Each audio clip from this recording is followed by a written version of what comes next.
And Mark Strassman is near the collapsed overpass in Atlanta. Mark, can you describe the scene for us today?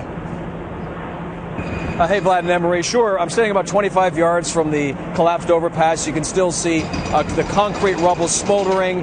A jackhammer has begun demolition of the overpass, and that's a massive job in itself. The other massive job is getting around Atlanta. This is going to be a historically bad commute in the city. All 8 lanes of I-85 northbound and southbound are closed. 250,000 cars a day use that highway and now have to find a different way to get around. I also want to give you a slightly different look, which is from our drone cam. Take a look now. It really is remarkable that this highway collapsed and nobody was hurt or killed. And here's why. As soon as the flames broke out, police stopped all traffic so there were no cars on the overpass when it fell.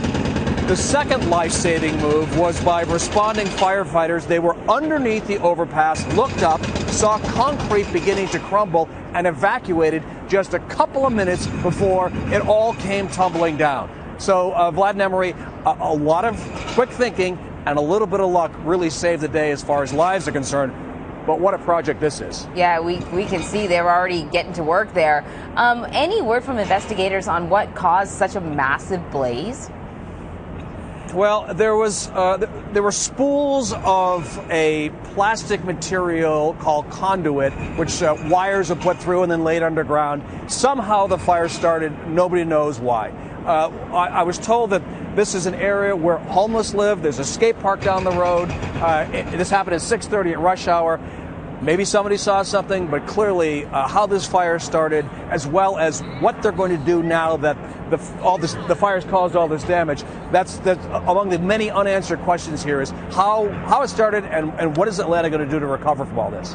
Yeah, that's the question I had, Mark. I mean, clearly, as you point out, it's going to be tough getting around today, but I wonder how soon they'll be back and running because there's a lot of work to be done. You know, you're asking the same question that everybody in Atlanta is asking. I can tell you this much, Vlad. I talked to one of the inspectors here today. The section that fell is about 100 feet. One entire span just fell. He says at least 3 spans of this have to be replaced. So that's about 300 feet or so of highway. It would take at least a couple of months. And think about it. I mean, 250,000 cars a day go along this highway. Atlanta has no undiscovered secondary roads. I mean, it's bumper to bumper basically wherever you go, especially at rush hour. It's really going to be a brutal commute for the next couple of months. The commute here has gone from bad to brutal, and people here are just shaking their heads thinking, what are we going to do? Oh, man. Mark Strassman in Atlanta, thank you so much. It's going to be a long, hot summer in Atlanta.